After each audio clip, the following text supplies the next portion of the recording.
El juego de los peones. Recordemos el movimiento de los peones. Al comenzar una partida, los peones blancos ocupan toda la fila 2 del tablero y los peones negros la fila 7. Los peones solamente pueden moverse hacia el borde opuesto más alejado de su lugar de origen, atravesando casi todo el tablero. Su meta es el borde opuesto. Se moverán hacia su meta a lo largo de la columna en la que estaba situada su casilla de origen. No pueden retroceder ni saltar obstáculos. Si se les presenta la ocasión de efectuar alguna captura, la podrán hacer en diagonal hacia adelante, lo que les fuerza a cambiar de columna, cambio que de no ser por la captura, les sería imposible lograr. Esto hace que los peones puedan ser fácilmente bloqueados, pues al no poder saltar, ni retroceder, ni modificar su dirección, salvo al capturar, cualquier pieza o peón que se sitúe frente a ellos en su misma columna, les impedirá el paso. Los peones solamente pueden avanzar una casilla, excepto en la movida en que abandonan su casilla de origen, ocasión en la que depende de lo que le convenga, pueden avanzar una o dos casillas.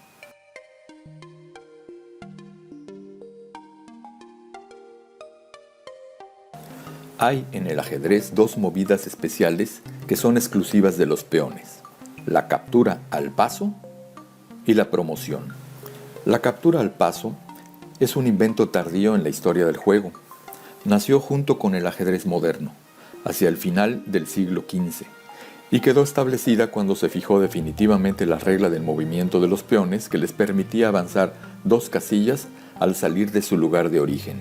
Resultaba necesario que los peones que estuvieran ya avanzados en su camino pudieran impedir que los peones adversarios, que salieran de su casilla de origen, avanzando dos casillas, les tomaran el pelo y se burlaran de ellos. En la posición del diagrama, el peón blanco ha salido de su casilla original avanzando dos casillas, y el peón negro lo ve pasar a su lado. Si la captura al paso no existiera, el peón blanco se habría burlado de su adversario impunemente, evadiendo su presencia. Pero la posibilidad de la captura al paso permite al peón negro capturar a su adversario como si hubiera avanzado solamente una casilla. Al terminar el proceso de la captura al paso, el peón blanco ha sido eliminado y solo queda el peón negro en el tablero. La única limitación es que la captura al paso tiene que hacerse tan pronto como se presente la posibilidad, pues de no hacerse inmediatamente, no se podrá hacer después. Esta es la única ocasión en el juego del ajedrez en la cual una unidad captura a la otra sin tener que quedar ocupando la casilla de la unidad capturada. La promoción es como un premio que se concede al peón que sobrevive en su viaje a través del tablero. Si el peón no puede caminar de lado ni para atrás y solo puede capturar hacia adelante y en diagonal, al llegar a su meta quedaría totalmente inmóvil e inútil. Así que desde siempre, al llegar a su meta final, ha podido y tenido que ser promocionado a cualquier tipo de pieza: dama, torre, alfil o caballo. Recordemos que los peones no son piezas en el juego de ajedrez, y el rey tampoco lo es. No importa que el jugador cuyo peón es promovido tenga aún sobre el tablero todas sus piezas originales. Puede tener dos o más damas, o tres o más de cualquiera de las otras piezas. Debido a que la dama es la más poderosa de las piezas, y a que pertenece a la realeza, es común que a la movida de promoción se le llame vulgarmente coronación, pues casi siempre se promueve el peón a dama. Pero es un término impreciso, pues ni la torre, ni el alfil, ni el caballo usan corona, y en muchas ocasiones la promoción del peón a convertirse en dama resulta inconveniente.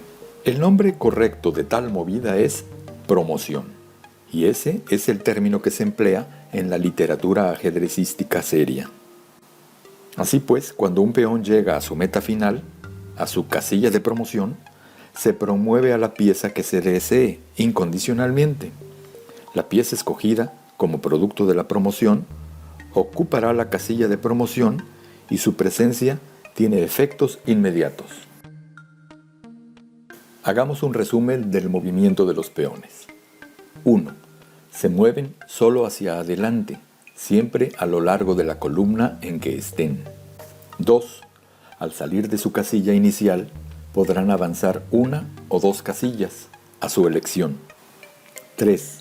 En las movidas siguientes, solo pueden avanzar de una en una casilla.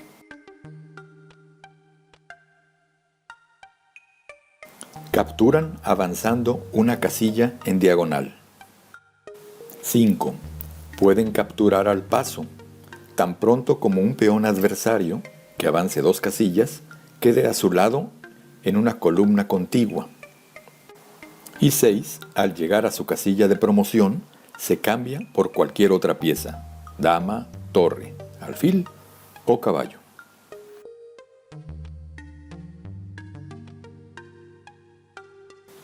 Es conveniente conocer el vocabulario empleado para describir ciertas circunstancias de los peones que se relacionan con su posición relativa en el tablero. Peón aislado es aquel que no tiene peones amigos en las columnas contiguas. Peones doblados son los peones amigos que están en la misma columna. Una isla de peones son los conjuntos de peones amigos separados entre sí por columnas vacías, en las que no hay peones amigos. Peones ligados son dos peones amigos en posición en que uno defiende al otro. Cadena de peones, una serie de 3 o más peones que sin interrupción ocupan casillas en una misma diagonal. Peón pasado es el peón que ya no puede ser atacado por peones adversarios en su avance hacia su casilla de promoción. Peón semipasado, el peón que en el trayecto hacia su meta podría encontrar algún peón adversario en solo uno de sus lados del camino. Peón atrasado es aquel que por su posición más atrasada no puede ser defendido por un peón amigo. Peón adelantado es el que sin estar ligado ha pasado al campo adversario. Peón bloqueado es el que no puede avanzar. Ahora veamos algunos ejercicios para afianzar el conocimiento del movimiento de los peones. Los peones forman de muchas maneras el esqueleto del ejército, y debido a que los principiantes suele pasarles desapercibida su importancia, nuestras primeras partidas serán solo con los peones. Como ejercicios en clase, el que llamaremos el juego de los peones es de gran importancia, porque 1. Ayuda a que los niños aprendan los movimientos de los peones en forma práctica y divertida. 2. Les permite empezar a experimentar qué y cómo son las movidas del ajedrez. 3. A comprender los conceptos básicos de desarrollo, dominio, ataque, amenaza, defensa, tiempo. 4. Les da la oportunidad de jugar mientras aprenden. Practica las reglas de cortesía, el sistema de anotación, los inicia en el hábito de anotar sus acciones para analizarlas y reflexionar sobre ellas posteriormente para sacar enseñanzas de esas experiencias.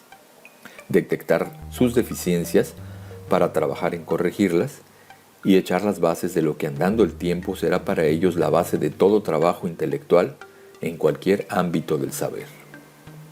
5.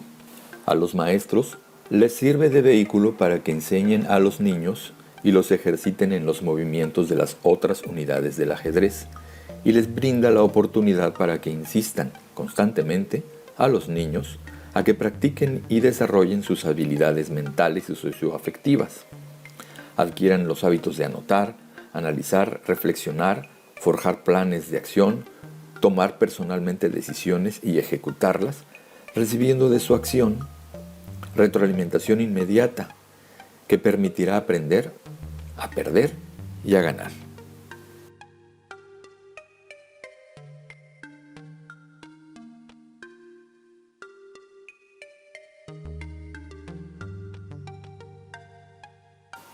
Estas son algunas directrices para el juego de los peones. 1. Agrupe a los alumnos por pares. Pídales a cada pareja colocar un tablero de ajedrez entre ellos y los peones en sus casillas correspondientes al inicio de una partida.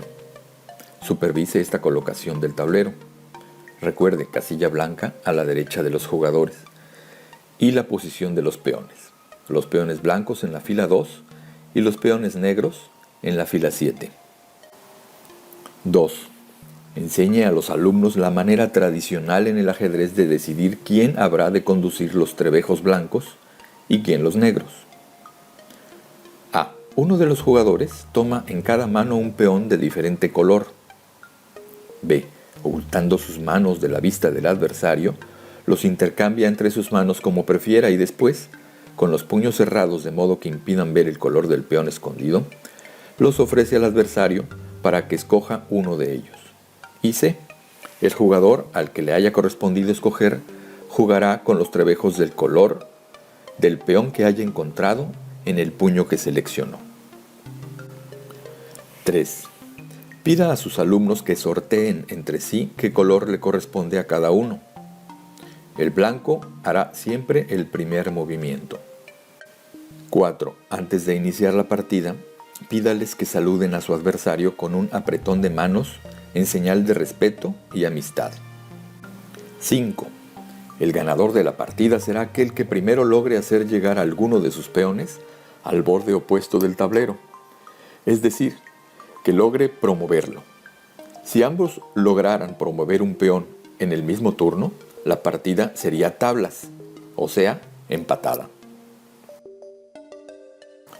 6. En este juego de los peones, si alguno de los jugadores llegara a una posición en la que no le sea posible hacer en su turno alguna movida legal, es decir, si queda ahogado, la partida se declara empatada por ahogo. Pero, si su oponente aún pudiera hacer alguna movida legal, éste ganará la partida. Conviene que empiecen a jugar este ejercicio con solo 3 o 5 peones por bando, colocados unidos entre sí, frente a frente en las filas correspondientes a su posición inicial.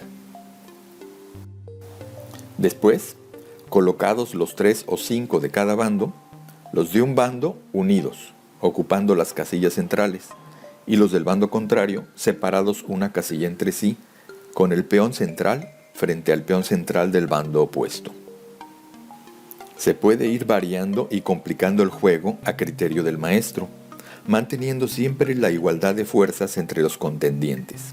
Siempre se jugarán 2 partidas en las mismas condiciones por cada pareja de contendientes con los colores alternados. Algunas sugerencias finales. Celebre siempre el esfuerzo de quienes ganen y las buenas ideas que se presenten en los niños en los análisis, pero no hay que dar primacía al triunfo por sí mismo.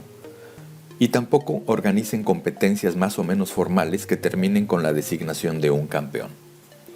Deberá buscarse la posibilidad de que todos refuercen su autoestima y no correr el riesgo de exacerbar el ego de nadie en particular.